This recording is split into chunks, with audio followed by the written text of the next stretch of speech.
Okay. Rolling. I became interested in weight control when I weighed myself and discovered I was 200 pounds. That was a little too much. So I wanted to lose weight. I'd weighed maybe 160 in college. And I thought of something that I told my students, which was that one way to lose weight was to eat less processed food. So, for example, orange juice is more processed than oranges.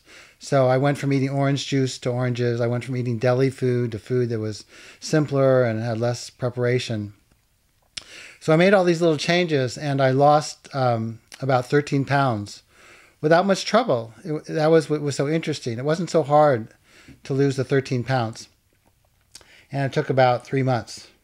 And after I did it, I was kind of impressed because weight control is a big subject and lots of people have written about it. But here was a new idea, a new way to lose weight that worked pretty well.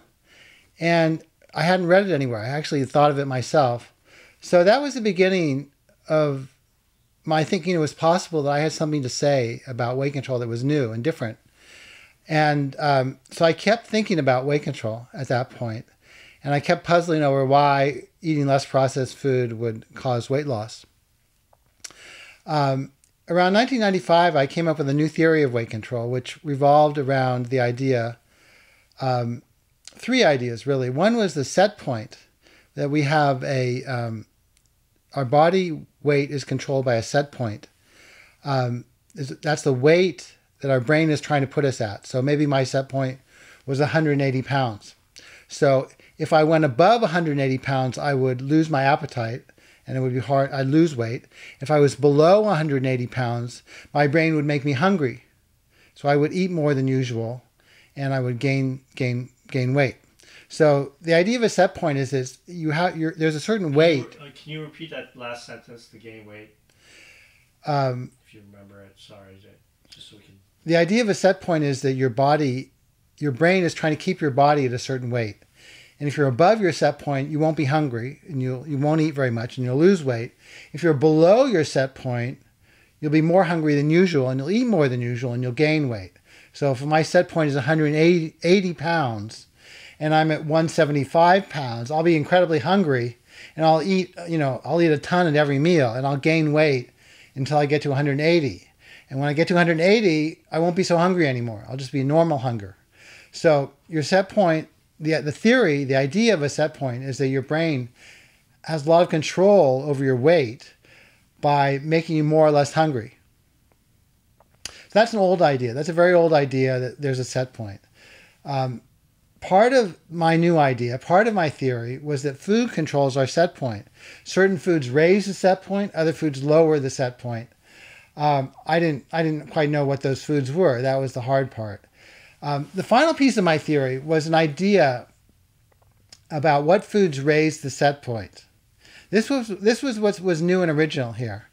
The idea was, my theory was that foods that have a strong smell-calorie association raise the set point more than foods that have a weak smell-calorie association. Start that sentence over. The interesting part of my theory, the new part, the part that really helps, was that the set point is controlled by the strength of the smell-calorie associations in what we eat, the smell-calorie associations of our food. Food has smell, and some food, and the smell becomes associated with the calories in that food. It's a learning process. It doesn't happen at once. It happens over time. As you eat a food again and again, the smell of that food becomes more strongly associated with the calories in the food. And a good example is Coke. The first time you have a Coke, it tastes like medicine because the smell of the Coke has not yet become associated with the calories in the Coke. But as you drink the Coke again and again, you begin to associate the smell of the Coke with the calories in the Coke. And as that association becomes stronger, as the smell of the Coke becomes more associated with the calories in the Coke starts to taste better. So it tastes like medicine at first, but after you've had 10 Cokes, it tastes really good. The Coke hasn't changed. The Coke is exactly the same the first time and the 10th time. What's changed is your brain. By the 10th time you have the Coke, your brain has learned a really strong association between the smell of the Coke and the calories in the Coke. And these smell-calorie associations are a really big reason that food tastes good. It tastes good not only because of what's in it, but because of what we learned about it. We've learned to associate all these different smells with calories. If you've been drinking Coke with sugar, then you've learned to associate the smell of a Coke with the calories in the Coke.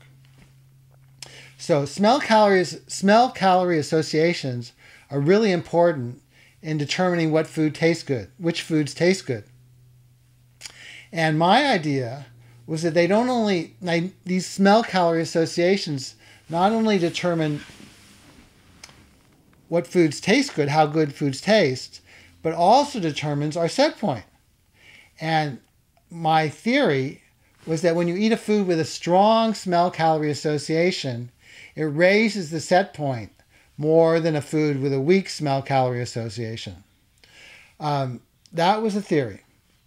And I had the theory for a long time. I wasn't sure quite what to do with it. I did test it in certain ways. My theory predicted that food with a weak smell-calorie association would cause weight loss relative to other foods. And I found that eating a lot of sushi did cause me to lose weight without becoming hungry. But I couldn't eat a lot of sushi. That's just not a practical way to lose weight. So I sort of had this theory, and it seemed to be true. But I was puzzled because I couldn't use my theory to lose a lot of weight. I thought that if I really had a correct theory about weight control, I should be able to lose a lot of weight. But I was puzzled how to do that. Pause for a sec.